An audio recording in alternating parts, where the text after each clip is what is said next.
All right. Good evening, and thank you all for joining us again.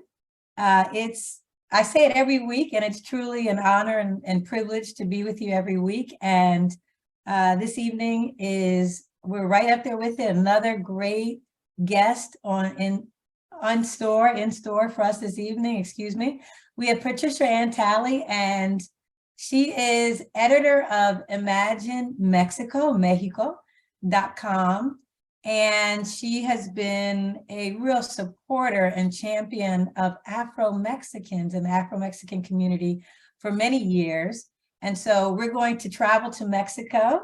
She's waving there, if only virtually this evening, but there's going to be some opportunities. There's always an opportunity to travel to Mexico. But Patricia, I think before we finish, is going to talk about a very, I think, unique and special occasion and event that is coming up. And that you all are invited to, if I may say. So we're going to get started right away. So Patricia, thank you so much for joining us. My pleasure. Con mucho gusto. Placer. All right. So we'd like to start off with just kind of getting acquainted to wherever the guest is from or has an affiliation or is doing work in. And so in this particular instance, we're looking at Mexico, as Tina is pointing out there on the screen. And it'll be great to hear from you all if you've been to Mexico, and if you've been to, where we're going to really dive into, the parts of Mexico that are home to the Afro-Mexican communities, which is mostly along, and I'll let Patricia get into this, the Costa Chica, in in particular, we're going to talk about this evening, 2 states of Mexico, in Guerrero and Oaxaca. But we also have the community around Veracruz. But this evening, we're going to talk about, in particular, the Afro-Mexican communities of Guerrero and Oaxaca. And you can see there on the map, you can see the Costa Chica down in your lower right-hand corner. And this is a community I've been fascinated by and so interested in for many, many years. So we're going to dive in shortly and talk about that. And you can see a map of Mexico, on your screen there. And Patricia actually owned and operated a boutique hotel and 3 restaurants in Zihuatanejo there on your screen there. So I want to definitely talk about that. And as I said, her role in kind of economic development and as a businesswoman with an MBA, all that good stuff. So you can see the areas that we're talking about. And again, please don't hesitate to ask your questions or write them in the chat and we will get to them. And then here's a map of the transatlantic slave trade. And this is where you can see over really centuries, the trafficking of people of African descent from mostly the western part of Africa, which are now the countries that we may be, we're familiar with, of Senegal, Sierra Leone, Nigeria, Angola, and how, approximately 12 million people survived that Middle Passage and were forcibly taken to what we call the Americas. And just as a reminder, more people were taken to Central America, the Caribbean, and South America than what we're familiar with is now the United States and North America. And that a portion of those folks were actually taken to Mexico. And I think Mexico may be one of those countries, Patricia, you let me know if you think differently, where people just aren't as familiar with its African roots, unlike some other countries like Brazil and Cuba and Colombia. So I think Mexico, I think, is one of those countries where people just don't have as much familiarity with the Afro-Mexican history and culture. What would you say, Patricia? I would agree. What that map does not show, what traditionally does not show, is the Trans-Pacific trade route, where Africans were taken in the Spanish ships down around the Cape and over to the Philippines, back to Acapulco. Acapulco was one of the main ports of entry for Africans into Mexico. And from Acapulco, they went into Mexico City and into the other areas. It's said that in Mexico City, there were every Spaniard had at least 5 African slaves. So we have a big population in Mexico City and all along the coastline, but primarily in Acapulco and further south in our Costa Chica region. Thank you for that. And you know what, I just want to, it's just great to be talking about at any time the Afro-Mexicans, but I think it kind of brings me full circle because I tell the story that my grandmother, my first trip abroad was to Mexico, and my grandmother took me to Acapulco. So yeah, so there's something really special about it and talking about Mexico today, because that's where I started learning, that's when I learned Spanish, was taught. Numbers 1 to 20 was in Acapulco. And I remember being treated so well as a young child, and now to be thinking about and talking about the Afro-Mexican and being of African descent, there's something there, something really significant. So thank you again for that. Okay, good. So let's get back to, you know what, I want to ask you though, because first we'll get into your bio, but I want to ask you, can you tell us about, do you remember your first trip to Mexico and how you got involved in Afro-Mexican issues? Well, I grew up, born in Detroit, raised in Los Angeles. So in Los Angeles, right across the border, we would go party. Right? So my first trips to Mexico were not research.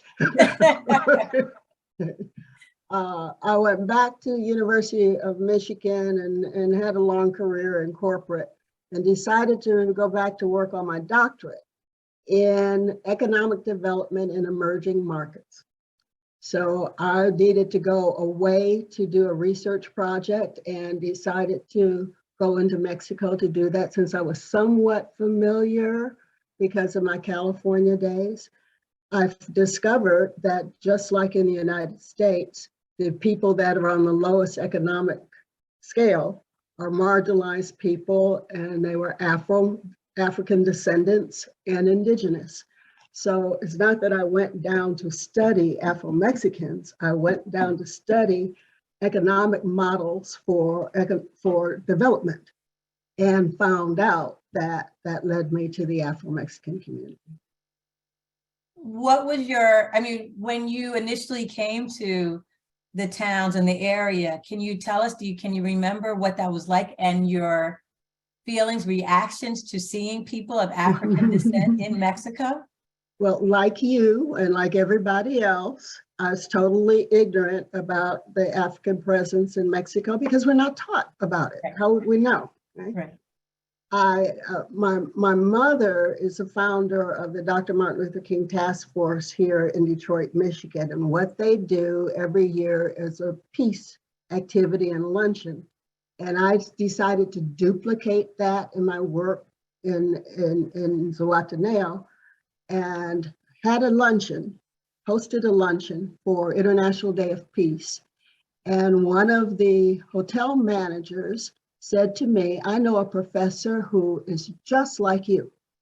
Now, I thought that meant crazy professor. I thought it meant personality-wise. So he kept saying, "She's just like you, she's just like you." Well, it turned out she was one of the founders, co-founders of Mexico Negro Association Civil from Coajinicue-Lapa, Guerrero, which is the largest Black town in Guerrero. She arrived at the luncheon at the same time I arrived. We literally got out of the taxi at the same time, and we just looked at each other. And she says, "Patty," I said, "Donahue?" And by accident or fate, yes, we discovered each other, and we've been dear friends and colleagues ever since. This is 12, 13 years ago. And it was out of that luncheon that we got involved. And at the luncheon, my mother and the president of the Dr. Martin Luther King Task Force were there. And we decided on the spot to apply for a research grant. We got one from the Michigan Humanities Council, and then that took me on a 3-year research project along with Donahue, to study the African presence in Mexico. So it's by fate, Yes. by destiny. Okay. We could, in fact, I talked to her today, letting her know that I was going to be sharing some of this with you.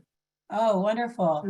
And we'll talk about, because I know she's been just instrumental in so much of what is happening in the Afro-Mexican communities and so forth. So we'll get a chance to just, sing her praises a bit later. But I want to give folks, and again, if you have questions, because if you're new to this whole subject matter of Afro-Mexicans, Patricia is a perfect person to speak with. She's been to the community. Mexico, let me start out. Mexico is your home. I'm a dual citizen. I've lived there 25 years full time. Yes. I tease my students, I'm a slow learner. I went down to do 1 year research project, and that's 25 years ago. People always ask me, why did I not come back? When you experience a greater level of freedom, which for me, that is, why would you ever go back to a lesser degree? So for me, I call Mexico my home. And that's so interesting. You said you feel like you experience greater freedom. Can you talk a little bit about that? What is that like? How does that show up? How does that express itself in your life? Well, I do have the privilege, which is the first time in my life I've been privileged in any way, to have been a foreigner, to have had American dollars, to have had an education, an advanced degree in education. So I was able to enter into the business community and doing activities that most do not have the opportunity to do. I think the average grade level in the state of Guerrero, I think it was only about 7th or 8th grade. It may have maybe more than that now, but the point is to have an advanced degree is something that you generally don't find in the general public, okay? So to have those things for the first time in my life, to have privilege. Yes. Why would I return to a situation where I'm at a disadvantage? My skin color did not play into my skin color. My pelo chino, my nappy hair, didn't play into that in any way. It wasn't restrictive in any way. So that's why I talk about having a greater level of freedom. And speaking of that, and I do want to, and we're going to show a video, kind of maybe it's our introductory video, but just to give people a chance to see what the area looks like, very short. But there is, and I want to talk about this maybe when we come back after the video, are you seeing a growing number? You talk about freedom, and I'm seeing, it seems like increasing numbers of African Americans, especially after the pandemic, people are realizing they can work remotely, who are moving not just to, to different parts, but Mexico I'm seeing, and seeing different countries. Are you noticing that? Are you seeing an increase? Absolutely. We had our first census in 2020. There's no document in Mexico that has race. No document in Mexico has race, opposed to almost every document in the United States, you have to state your race, right? Yes. So when we went through a 3-year public relations campaign to try to educate the community, and when the census came we had to decide on a name, Afro-Mexican. Yes. And when the census came to be able to check off that box, it was the first time in 2020. Much to our, I'm accustomed to the Cubans, folks from Venezuela, from South America, very much coming to work, especially in the hotels and the dancing and the singing and all that. We were shocked, absolutely shocked when the census came back that the largest group of foreign-born African descendants are from the United States. Now. Wow. Yes. the largest group. We have 11,565 who were participated in the census, and you had to be a permanent resident, Okay. which is you've been down there, or a naturalized citizen. Okay. So that was a complete shock to everybody. So it's not just, is there a trend? It's a documented trend that's going on. Good, good. And so we'll pick up on that. I want to show the video so we can just get a sense of what, and it's a short video, but just give people, and it was shot before the census. So, but just keep that in mind, but how significant the census is and being counted. So we'll show this.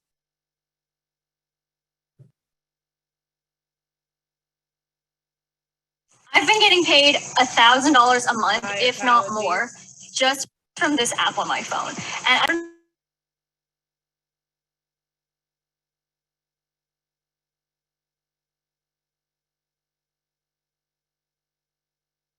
Okay, sometimes we got a few technical issues. We'll sort them out. But I think one of the things that I do want to talk about, and you'll see in the video, is really how important the census is.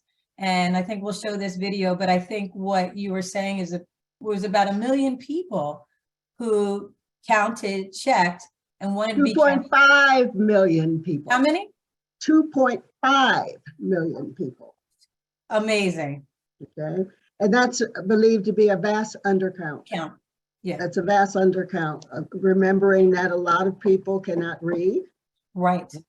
So we had to have the explanation going, the census, we had to do training courses with the census takers. Yes. Okay. And then many people still carry the feeling of being discriminated against should they say that they are African descendants. Yes. Yes. And so we still have the largest communities of Afro-Mexicans in the Costa Chica. The state with the largest percentage is the state of Guerrero, then it's Oaxaca. You've got the city of Mexico City. Yes. You've got Veracruz. Yes.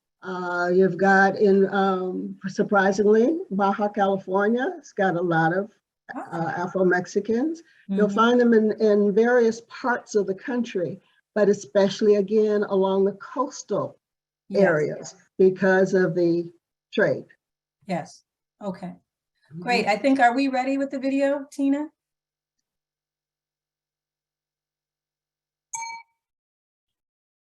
Okay, we're going to get the video. You know what, we can talk about just for a minute, because I remember just in terms of reading that there were, okay, here it is. There it is. People of African descent go back hundreds of years in Mexico, but as a group, Afro-Mexicans are largely invisible. A 2015 census is changing that. CCTV's Frank Contreras has insight from Mexico's southern state of Oaxaca. Among Afro-Mexican communities here on the Pacific coast of Mexico's Oaxaca state, this dance is symbolic. Locals say the devils represent the growing power of African descendants in this part of Latin America. It's a history that's beginning to gain global attention.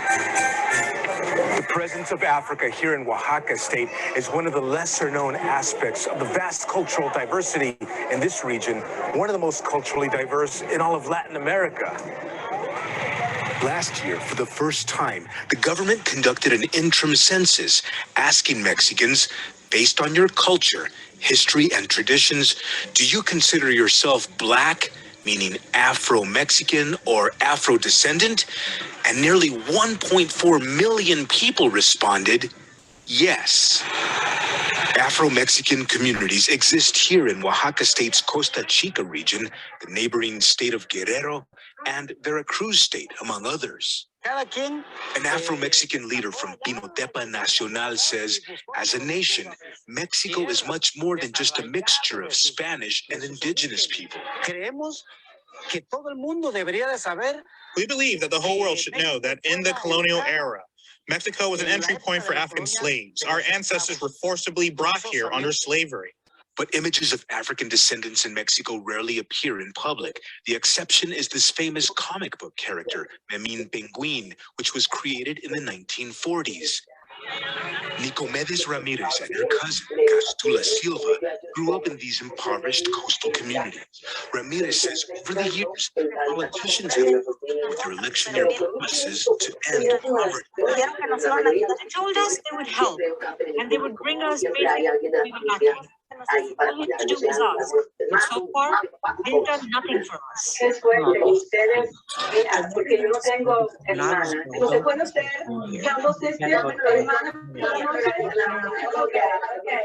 Okay. Rest in peace told me I could not go. I think we had a little audio difficulty there.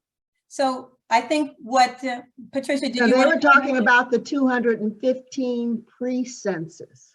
Yes, That was the first time that they had some type of counting. The actual census is every 10 years. So that was in preparation for the 2020 census. So all that training between 2015 and 2020 lifted the count up to 2.5 million. And that's still an undercount. and what was the reaction of people when, like you said, you were at 2.5 million? We celebrated the fact that we finally got counted. And notice it was not according to skin color. The actual question was, do you, by your culture, your history, or your traditions, consider yourself to be Black, Afro-descendant, Afro-Mexican, okay? Right. So when they came to take the census with me and they're checking, all these other questions, I said, would you hurry up? I want to get to that question. Because yes, cuéntame, help me. Help Yes. me. And how, and you talked about the phrasing of the question and how the question was written.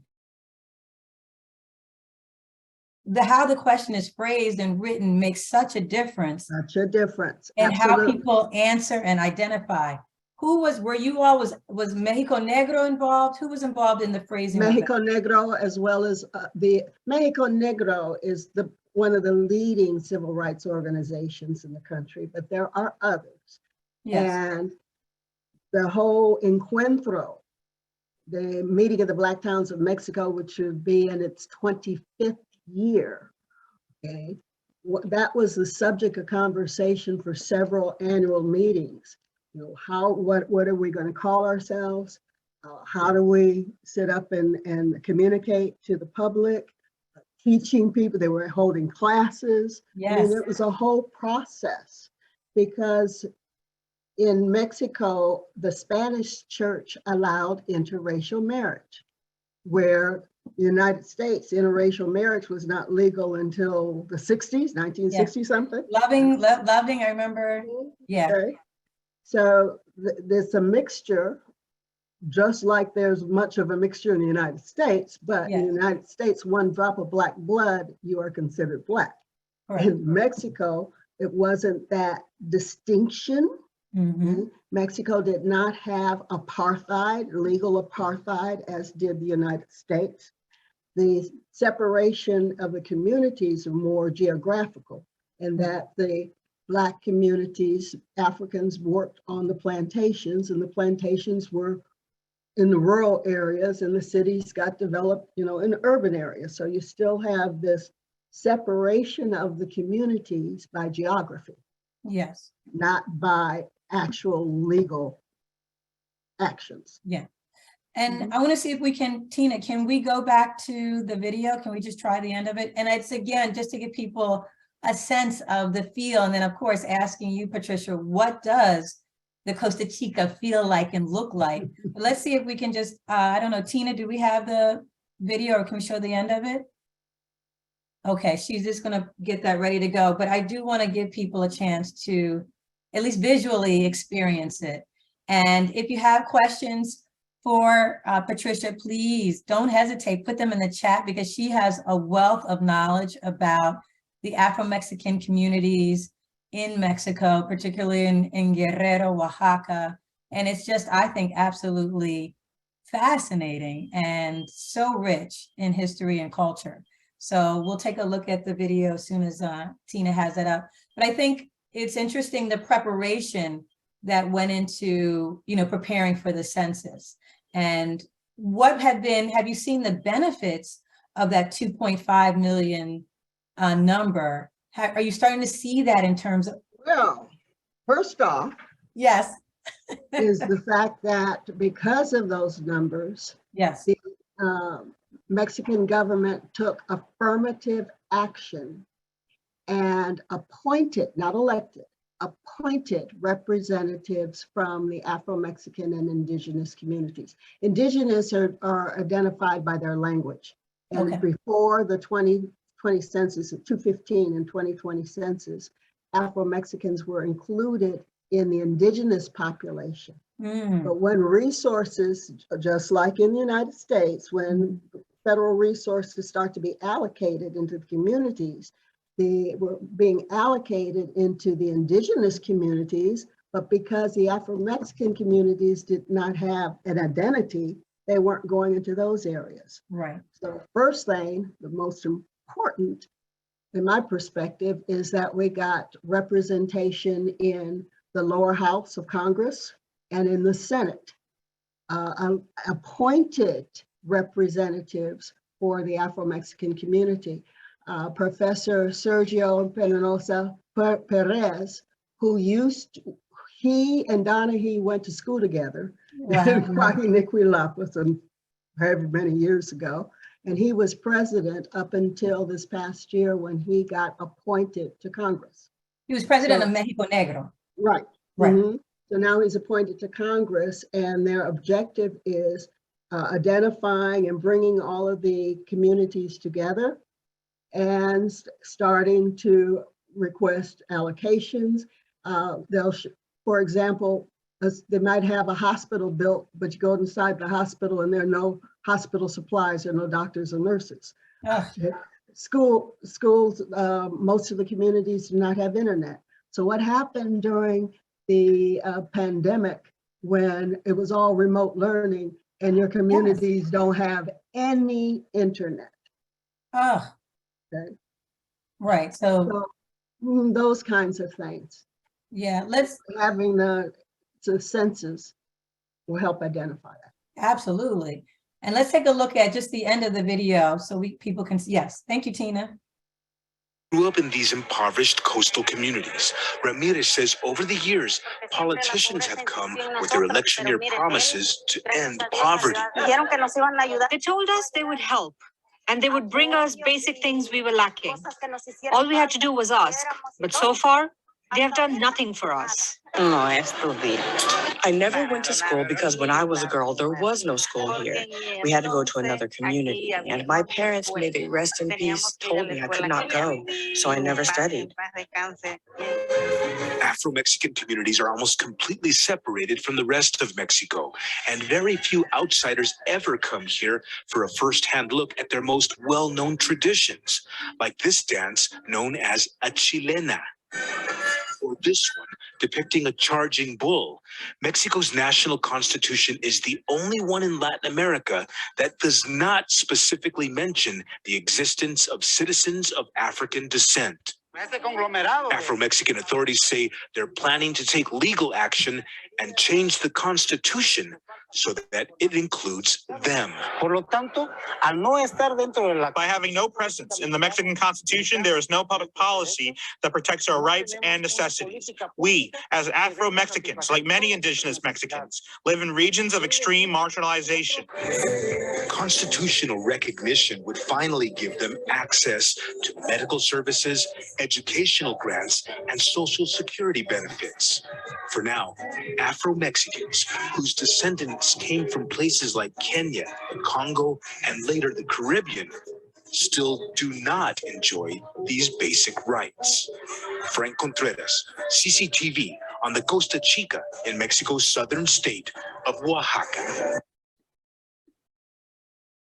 Okay, Any comments about that, Patricia? And again, this was, this is an older video. It's an older one, about 215, but the story, it remains the same. Yeah. The story remains the same. Just want to back up for a second because the regions in Mexico are similar to provinces or counties in the United States. I guess in the United States they're counties.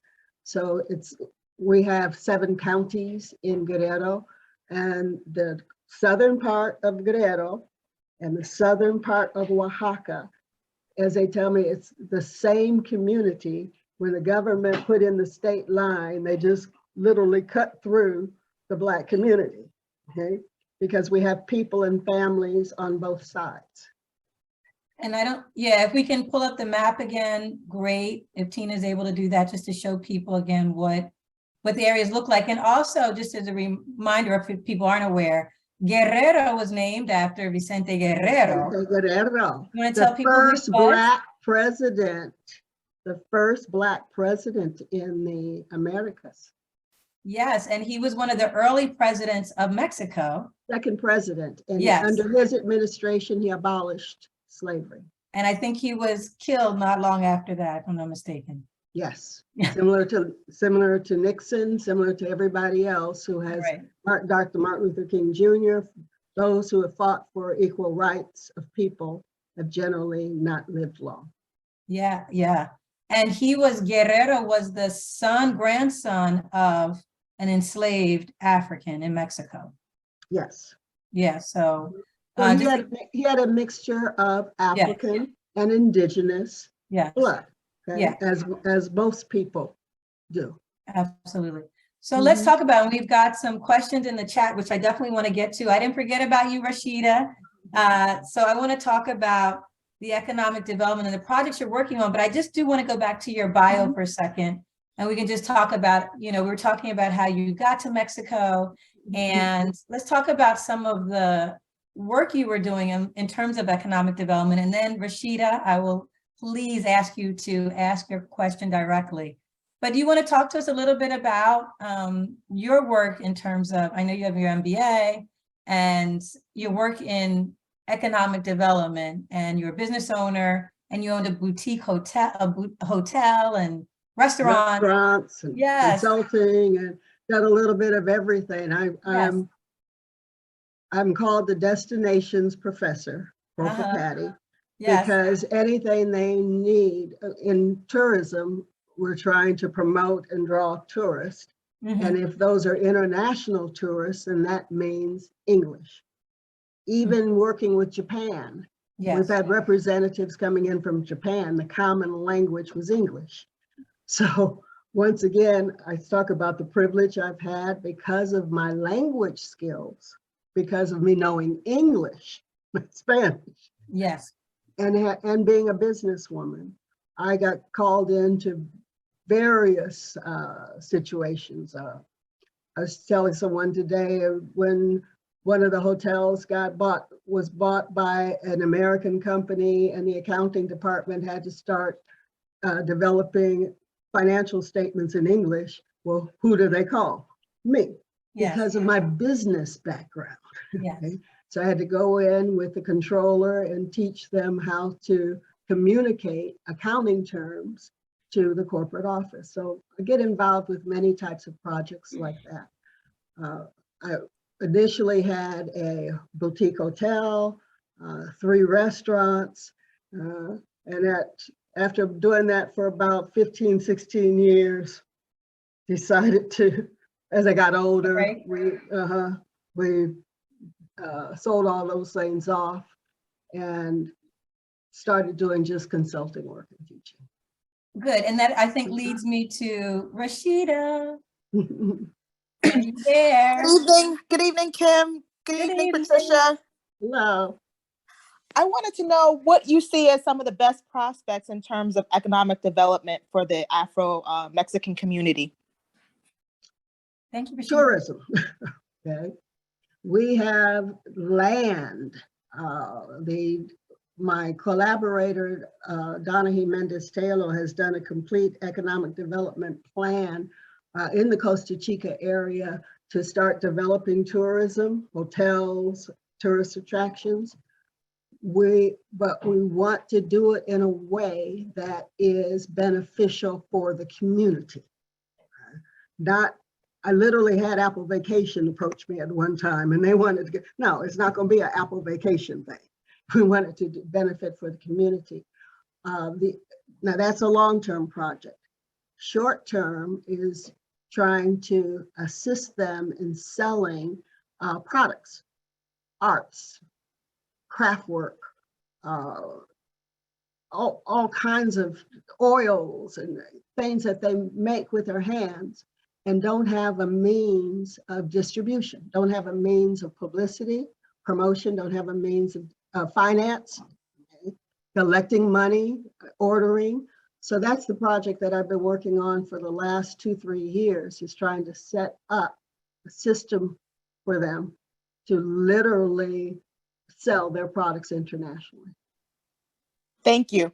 Well, thank you, Rashida. And Rashida, have you been to the Costa Chica? I have not. I want to, though. Oh, well, Patricia, we're going to talk about an event coming up. You want to talk about it now, Patricia? Well, we have our annual meeting of the Black Towns of Mexico, in the Encuentro de los Pueblos Negros, every November, mid-November. And this year it will be in Oaxaca, in a small town of Oaxaca.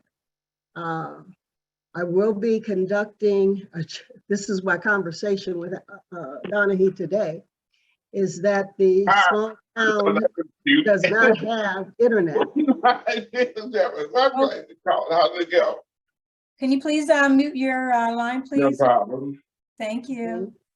So it's a 2-day event in La Boquilla in Oaxaca. The town does not have hotels. The town does not have internet. They have a small bus that goes in every day.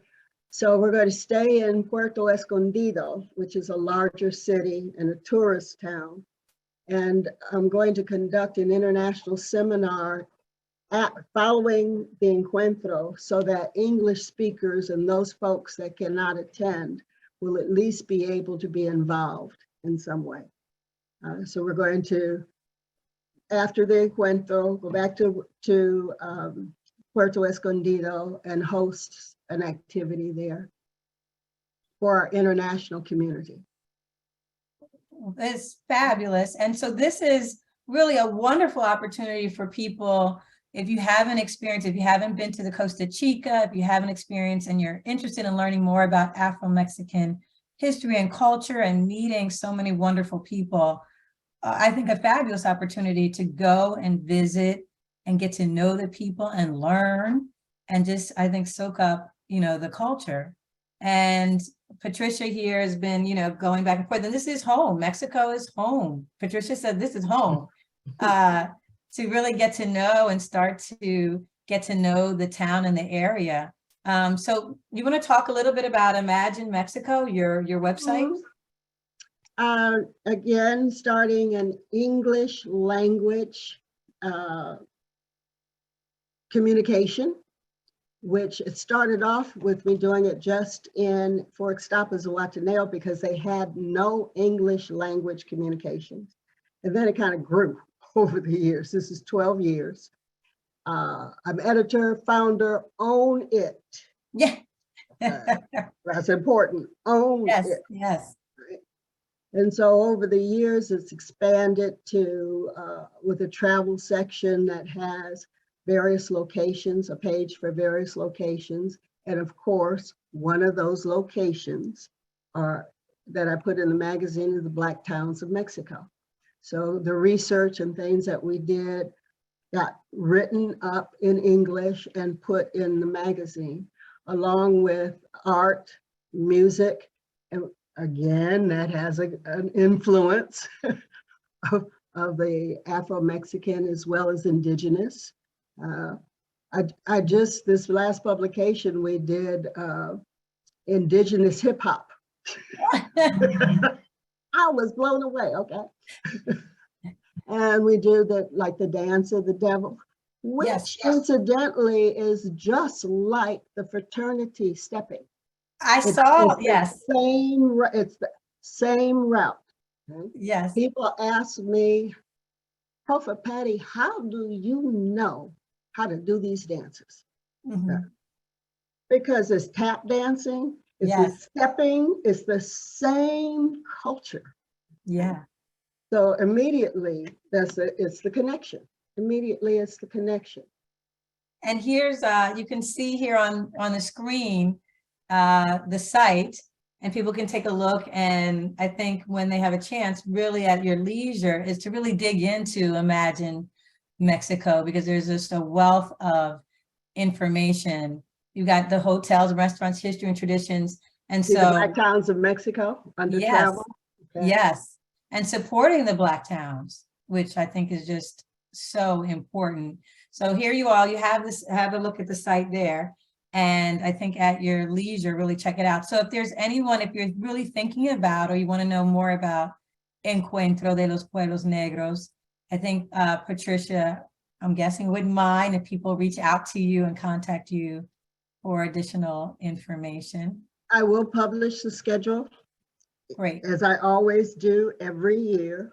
Good. Okay, I will publish the schedule in our November edition. They are finalizing, literally finalizing everything as I speak. Just about everyone involved in the movement, for the most part, are professors. So they're working full-time. I'm retired, but they're working full-time jobs. They're involved. Okay, so they're trying very hard getting the logistics together. I just got the okay today from them to go ahead with this international conference and do it in Puerto Escondido. That was the question that I had, is where do I host it? And I said, oh, you know, I have literally gotten on a mule to go into some of the towns. Yes, because they're rural. Yes. And on a mule. Yes. And you know, and then let me ask you this. So for someone who, say, you know, has not been to this area or is used to traveling a certain way, and maybe is not used to traveling either by mule or being in very rural towns, what can they expect if this is their first time and maybe they don't speak Spanish? What can they expect when they come to Encuentro, or they want to come to your workshop? And maybe they're not, you know, or maybe have a slight, you know, understanding of Spanish, but by no means are fluent. Can you walk us through what people can expect? The Encuentro itself this year, the town where it's at, is about an hour and a half bus ride from Puerto Escondido.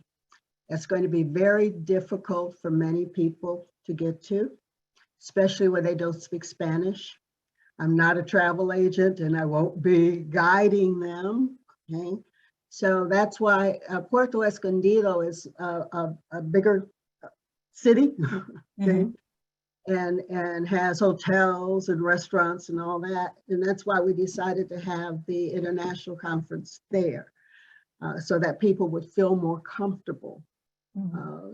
You even asked me, will I be okay going through these small roads, going into the small town? That's a challenge. We're not talking luxury. Right. We're not talking luxury, right?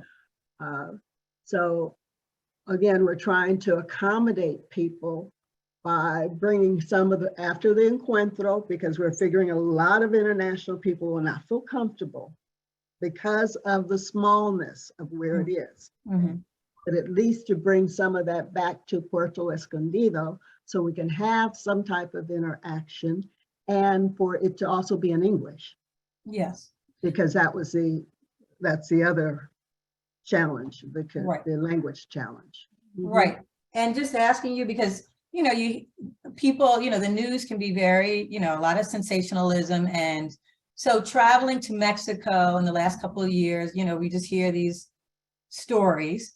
And so for people, if they're even considering it, and I was asking you, the safety of traveling in these small towns and on these roads, that's not an issue, people's personal safety, even though you may have heard this or that in the news.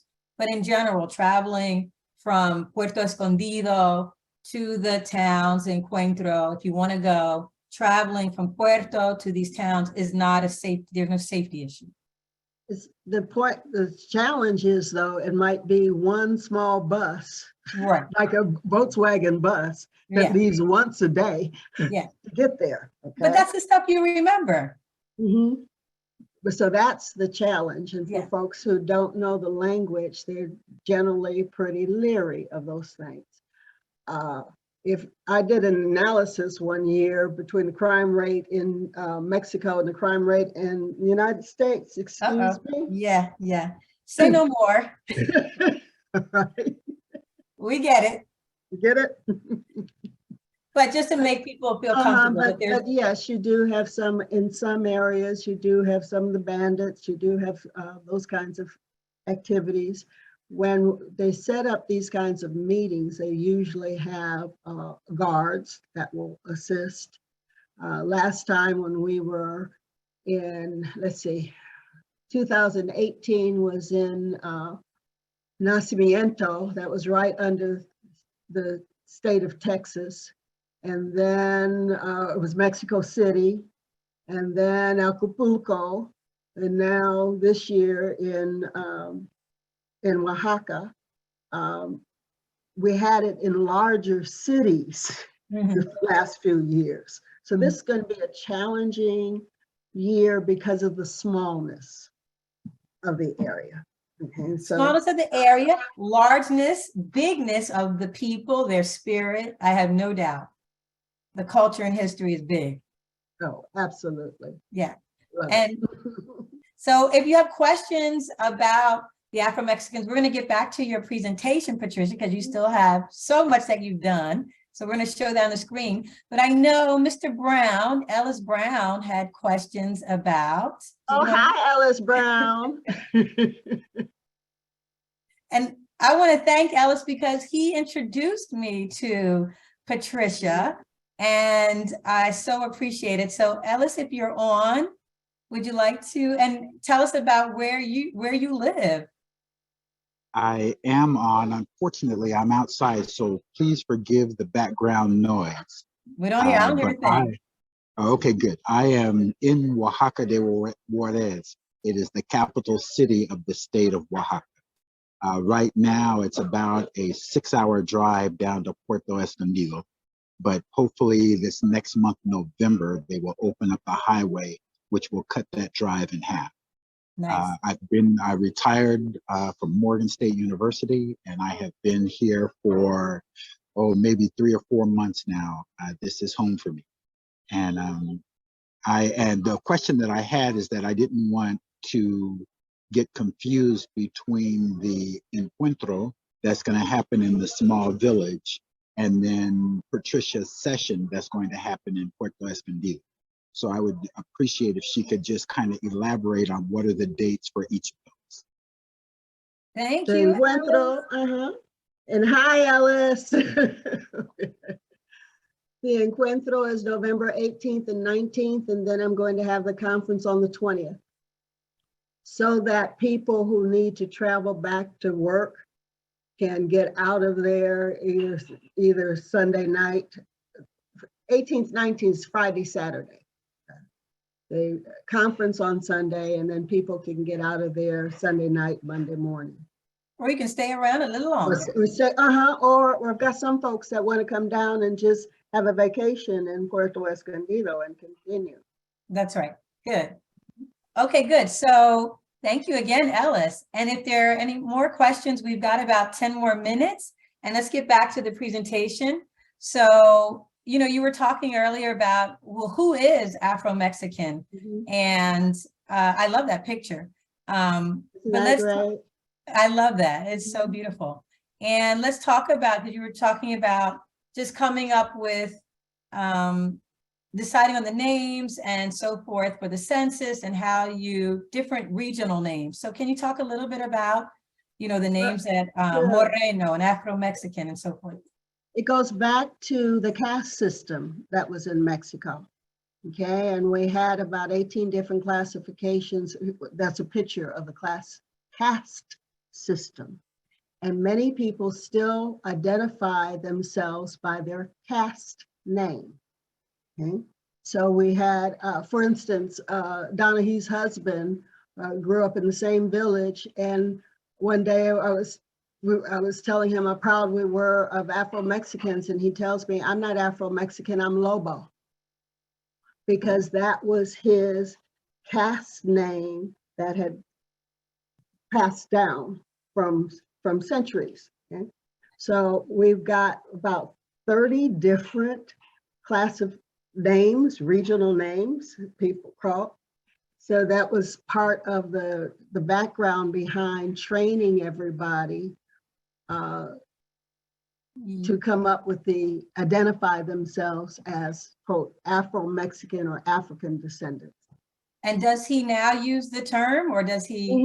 We're slowly bringing people into that group.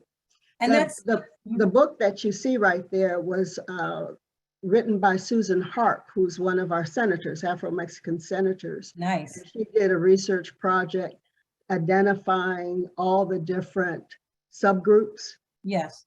Names and where they were from. Once again, to try to bring everybody together, calling it Afro-Mexico. Yeah, again, I love that picture.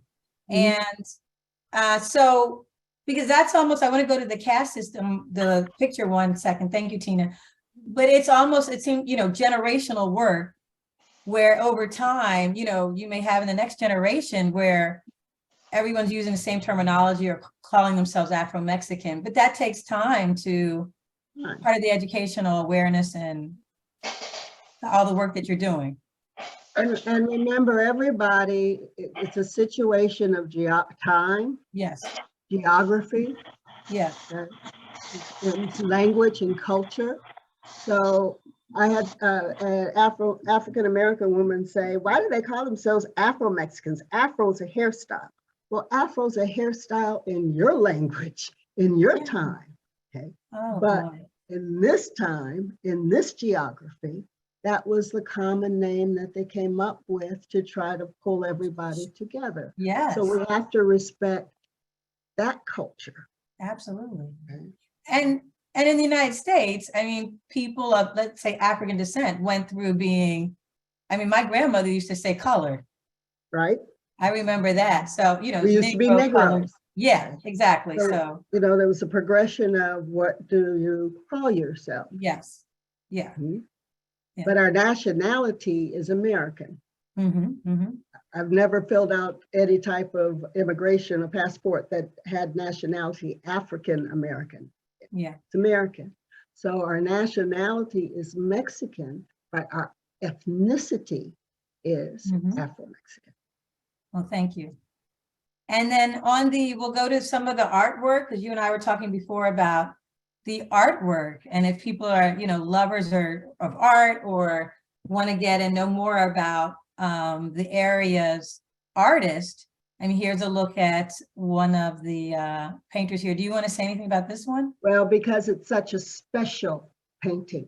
Yes. It is in the state of Guerrero. There's a bay, El Faro Bay, where a slave ship crashed on rocks, and the African descendants swam to shore. So they were free. Yes. Once they got to shore. It's called El Faro Bay. And I have been, Adi Rodriguez is one of the leading artists in the Costa Chica area. Her work is in the Senate Hall of South America. Wow. South Africa, excuse me. Her work was dedicated there. So this particular painting is just a classic. And what I wanted to do with Adi is that we're going to have prints made of it so that people can buy the prints. But that particular painting is a classic to be put in a museum. Oh, wonderful. So we have visited the shores of El Faro Bay, and United Nations is working on declaring it a UNESCO Oh, World right. Heritage Heritage Site. site. Oh, fabulous. Okay, great. Next. Oh, cuisine, gastronomy. They fixed cornbread for me. Uh-oh. Good. I said, Well, cornbread. corn. I said, Yeah. where do you think corn came from? Yeah. Where do you think Wow. rice came from? Mm-hmm. From the African. Okay. So many of the foods I find very similar to soul food cooking. Uh-oh. What's the dish I'm looking at? Because I think the color is really attracting me, but what's the dish on the right? It is a mixture of vegetables.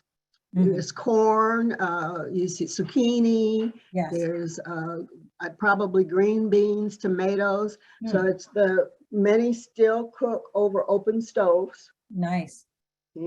Nice in one way, bad in another, because the toxic fumes Yes, okay. Yeah. But many still cook on the open stoves on a right. skillet, metal skillet. And so that's the equivalent of like stir frying. Yes. Yeah. Great. Oh, yes, please. Yes. Tell us about this slide. I get emotional every time I see it. Yes. It's the last standing African hut. Okay. Now the villages at one time, it was all the villages were in these African huts. Yes. Okay. And that's the last one standing. And when Donahue took me there and I visited with the people, I promised that we will develop resources to help that community. And that was a promise I made, and I'm trying to keep that promise. Is it still in that condition, or is it? It's still there. Okay. Donahue said she hasn't visited it in a little while. Next time I go down to, this is in Coahuinicuilapa, which is the largest town in Guerrero, Black town in Guerrero. And this was when I took the donkey. Okay. I remember this. You remember, very well. I was saying, yes. You remember that, right? So I love it. It's beautiful. I'm hoping that it's still there. The community was trying to preserve it because of the richness of its history. Oh my gosh, and it seems like something, I mean, I don't know, the UNESCO and somebody should just be able to write a check and get this. Assuming that they know about it. Yeah. Okay. And that's the purpose of trying to communicate and promote the area. Okay, and Gail, before we leave, I would love for you to share that comment. Let's just look at these. You want to tell us about these pictures? And this was in Coahuinicuilapa. As I visited the village, this was around the El Faro Bay. And as I walked through town with Donahue, visiting the people, everybody kept asking me, are you part of the whatever family? Are you part of whatever? And I said, no. And they said, oh, you must be related. And they literally took me to go to this family's home. And that was the little granddaughter. And you'll see how much alike we look. And who knows? Who knows, okay?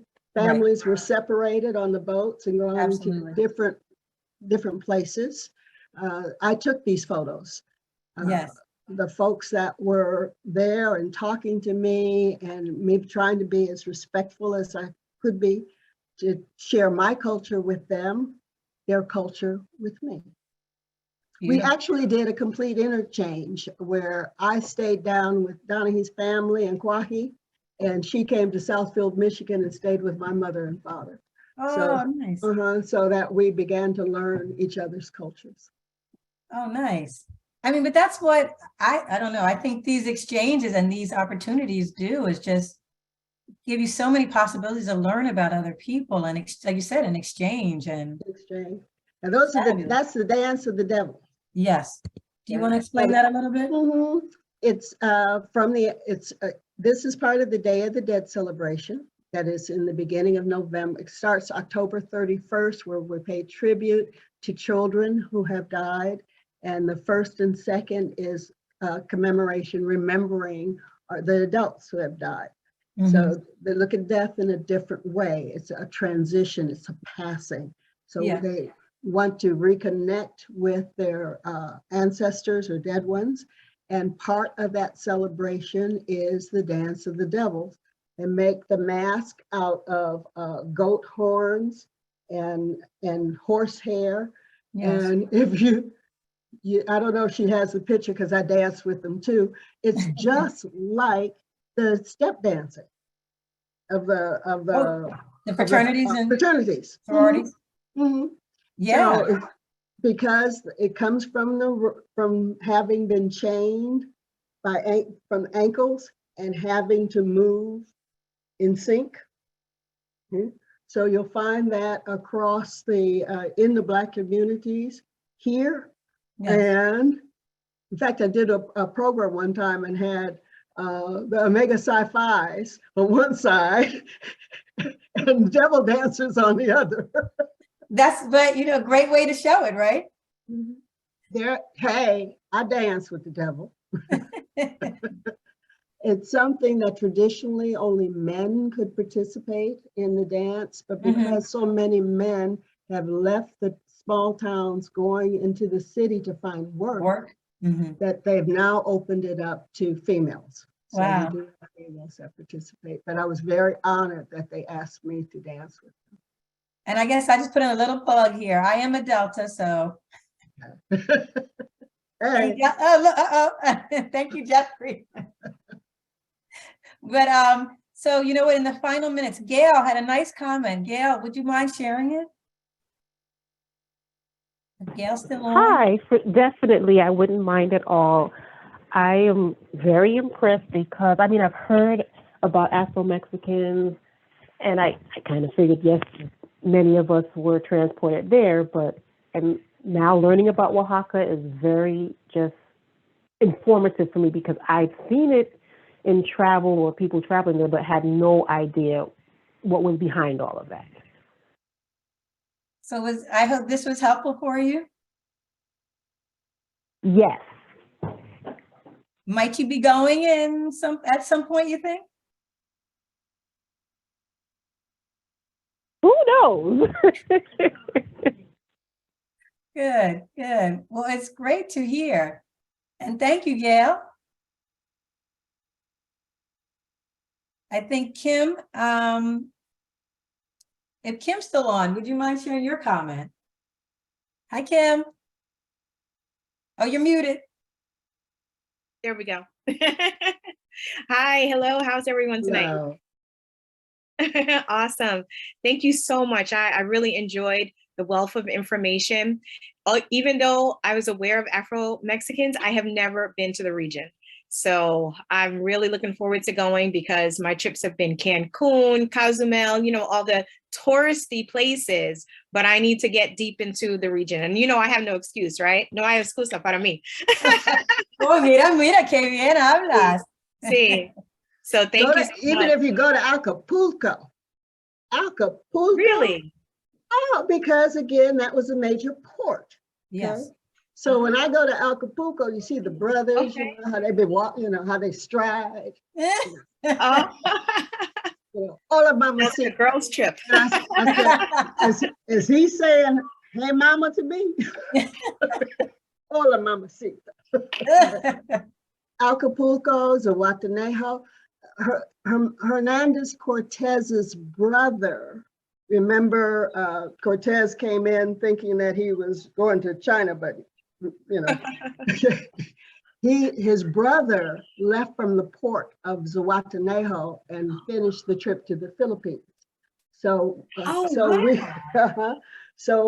whole coastline is a very dark-skinned brown area.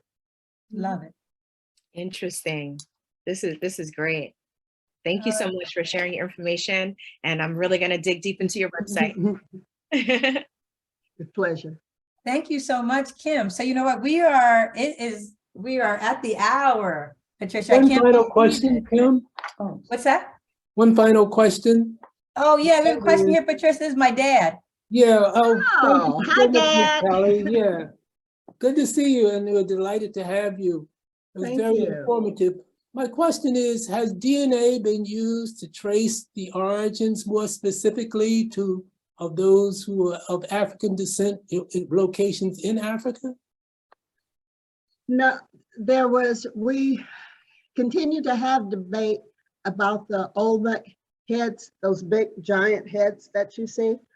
According to the National Institute of Anthropology in Mexico City, they did a DNA test and there was no African DNA, according to them. Now, but we've got history and stories going back for centuries that the Olmecs were African. So that's all I can say is what has been reported so far. In terms of other DNA, no. Okay. To my knowledge, there has not been any. Thank I'm you. visiting with my father, so that's why I smiled. Oh, okay. No, I know that there has been a substantial amount of research done more recently, particularly in the last decade, which more specifically identifies people, at least here in the United States, of the various locations and the probability of what tribe they may have come from and location and things like that, based on years of testing and as well as identification of the populations there in Africa. Thank you. But thank you so much. It's been very welcome.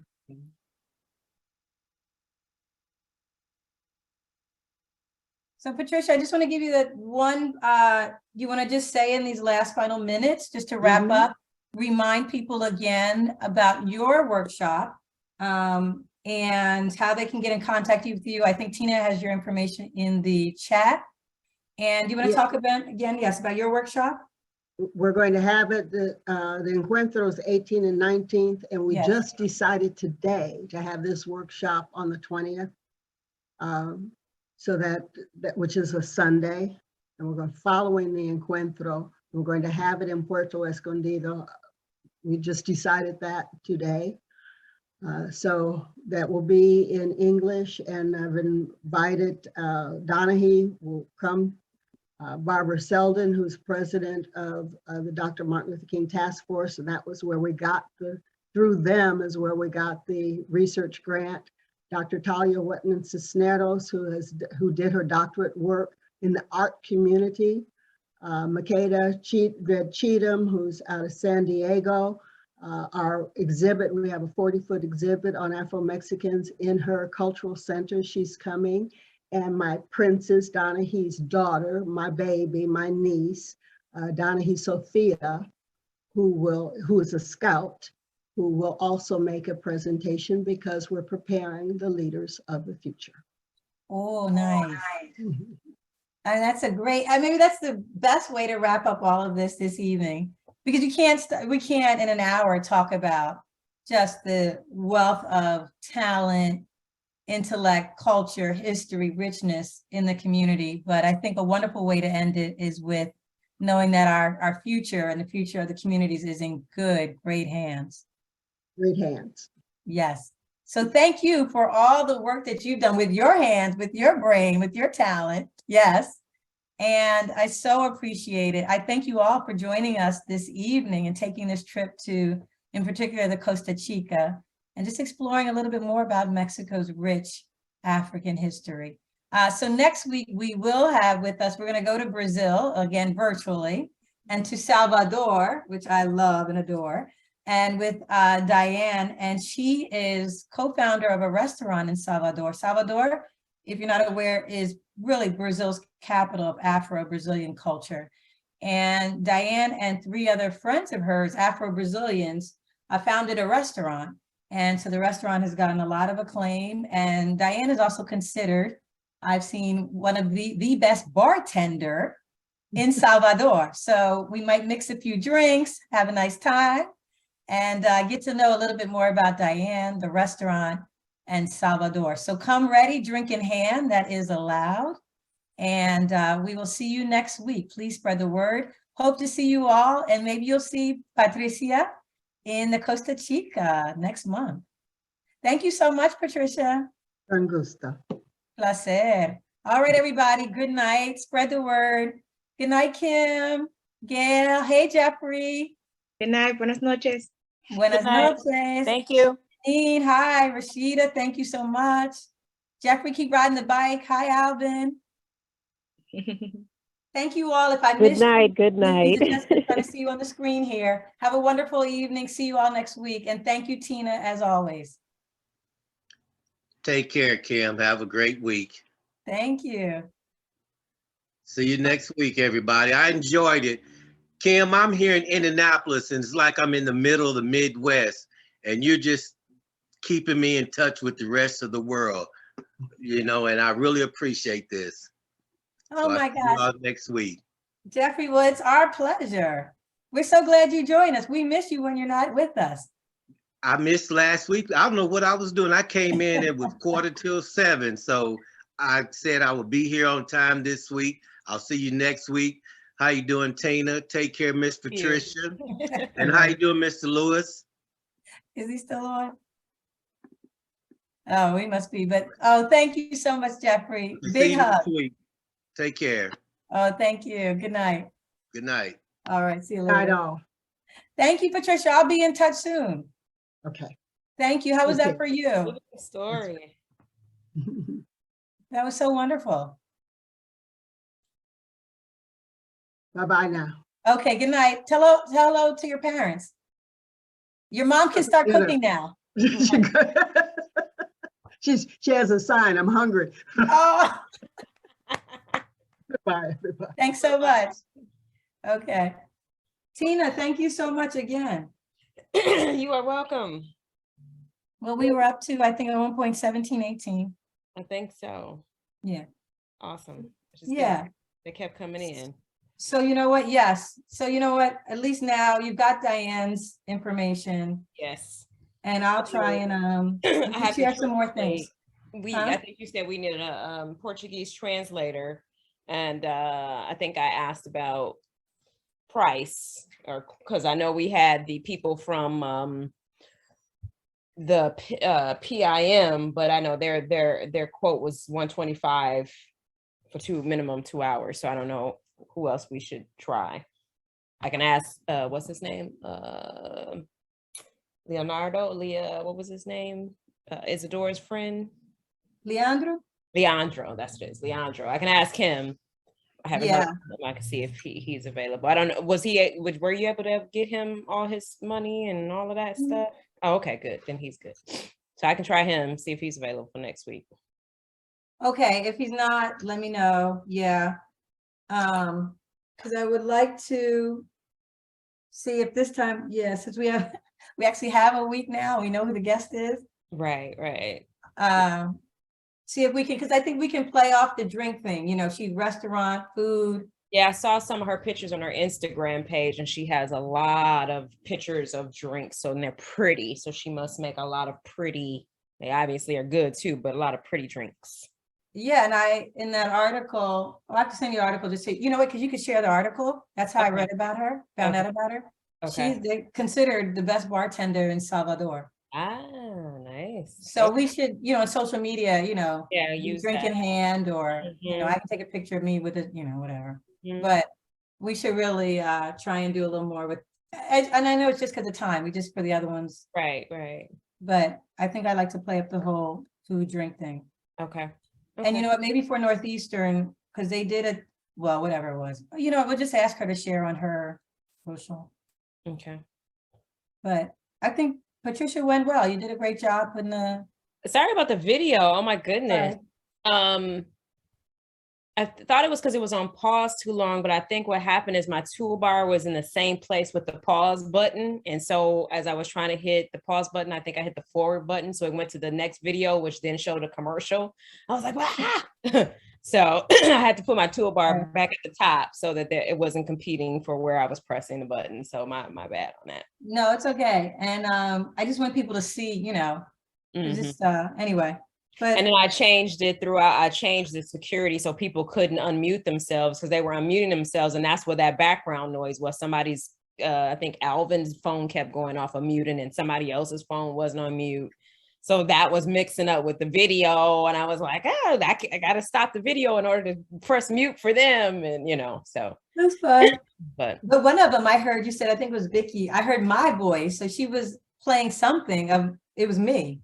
it was probably her listening to you and she came on mute. So you were hearing yourself in like stereo.